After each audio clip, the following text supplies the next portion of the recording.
Hey, Jocko. Hey. Coach, opening comments? Well, I mean, it was just nice for us to score some goals. We've been struggling with that a little bit.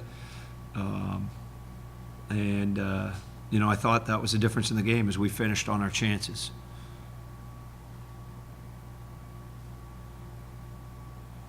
Nate, the last 4 games, 1 goal per game. When you scored the second one, it was almost just like, here we go. Is when we scored the first one. It was, in all those games, I don't know if we scored a first period goal, So, when we scored the first one, it was like that, and I think, I haven't seen the call where their goal got called back, but, they said it was goalie interference, and they were right on top of it, and, that was, they've done a good job in this building of getting on teams early, and we knew that coming in, and I thought, just making sure we were good those first 5-7 minutes, that was important tonight. You got to be really, really impressed with your second period. Only giving up 2 shots, and never mind the goals you scored, just giving them 2 shots. Yeah, but they probably had more chances than they had shots. They actually, I thought they missed the net on some of their chances. I don't think the shots were really indicative of that period. I thought they had 2 or 3 good looks where, I thought we just started cheating the game a little bit, and they were beating us up the ice, and they had some centers and some deflections with guys alone, and that missed the net. So, I think we have to clean up some areas tomorrow night for sure. How do you get your guys' attention after beating a team 6-1 like this? Well, I don't have to do that. I'll be honest with you. I mean, the way we've struggled lately, we know the position we're in within our league standings. We know how important this series is to us, and we know tomorrow night's our most important game of the season right now. Like every game, the next game's the most important game of the season. So, I don't think it takes the coach to say anything, to be honest with you. Coach, obviously confident after tonight, but unlikely to see same looks tomorrow. I mean, what are you saying in the locker room tomorrow before the game?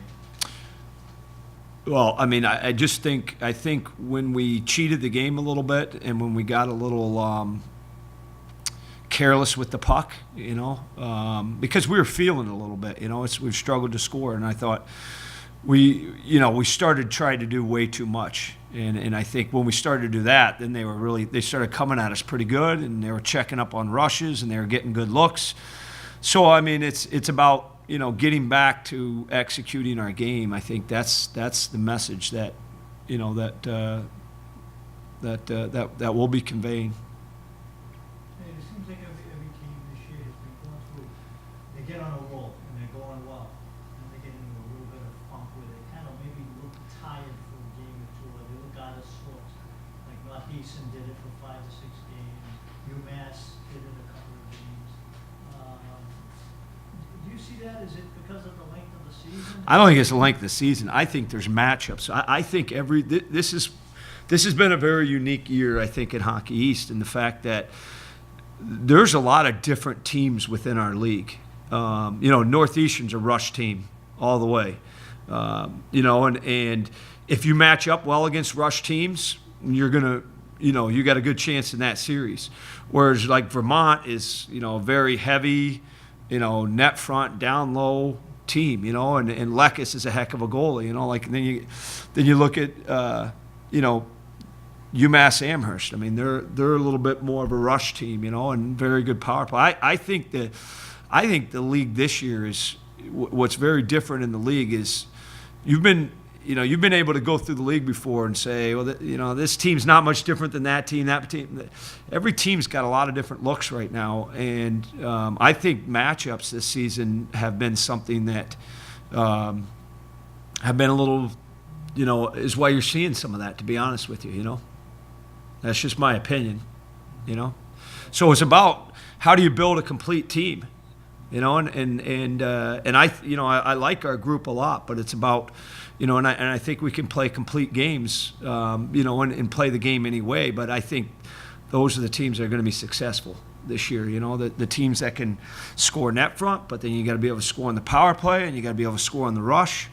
You got to be able to play dirty, but then you also got to be able to make the plays when there's space, and then you have to be able to defend both ways. if that makes sense. Boston and Toronto are a tough matchup right now, right? You know, like for some reason Boston's can match up with Toronto, you know, but it just feels like that a little bit. It's just weird because like last week, UMass Lowell tonight looked like UMass did last week here. Yeah. It's like the table is flipping from week to week, game to game, like you say, probably the matchups. Yeah, I think that's a portion of it for sure. You know, and I think there's some team. I mean, you know, like I've talked with another coach this week. I mean, I think this league is very good. I think the way that the league played the first 2 months non-conference is not indicative of the way the league is right now. I mean, that Maine team's a good team. You know, the Vermont. You know, like look what they've done non-conference. Like that's not you know, that's a better team. UConn's starting to figure it out right now. You know, like you know, it's unfortunate that we did poorly at the beginning of non-conference, but for me, the league it's deep this year. It really is, you know, and it's going to be a battle to the end. And I really couldn't tell you who's going to win our championship, because I think that I think there's a lot of teams that are still growing and still getting better. It's a credit to our league, though.